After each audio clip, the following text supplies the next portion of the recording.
Hey, if I'm on your FYP, congratulations. I'm your new tia. I'm fixing to show you how to roll one. Flautas, that is. These are my credentials.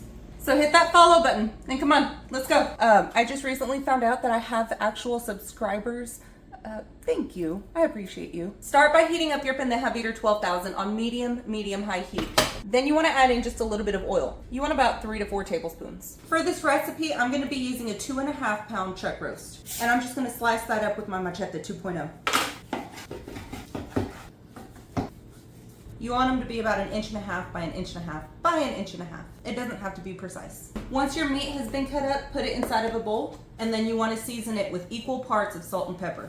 How much? Season it pretty heavily. About 1.5 tablespoons of each. Then just mix that around until everything is evenly coated.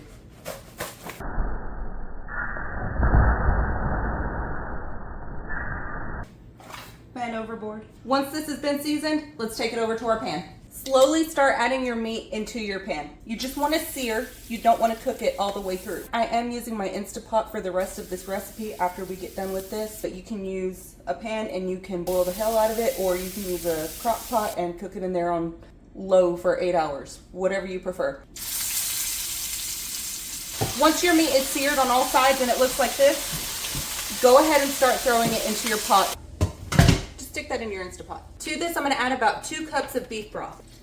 We're going to add about 1 teaspoon of chili powder, about 1 teaspoon of ground cumin, and about 1 teaspoon of oregano. You also want to add about 2 bay leaves, add half an onion, and then 1 whole head of garlic. And we're going to let this cook on high pressure for 1 hour and 15 minutes. After 1 hour and 15 minutes, your pressure cooker should have gone off. Let it self-release. Don't adjust the temperature. Don't take the steam out. It's just extra pressure that's going to let that meat get, I was going to say moist, but it's already moist.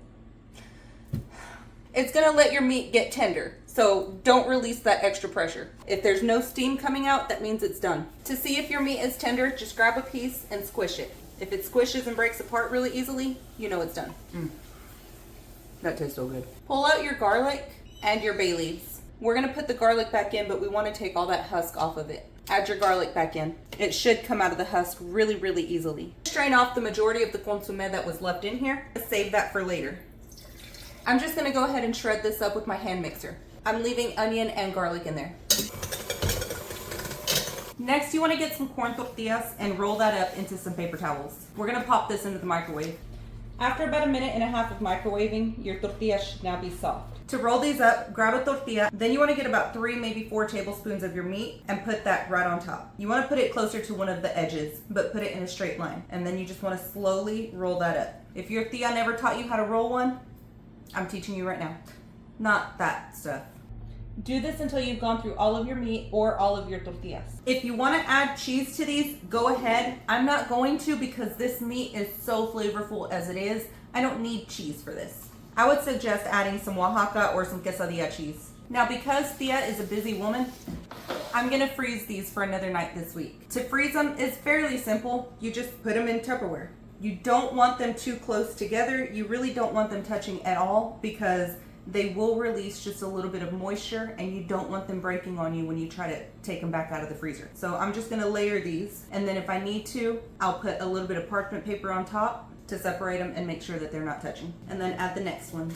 After about 1 hour in the freezer, you can go ahead and take these out if you need space in your freezer, and you can put them in a Ziploc bag. They should be good after that.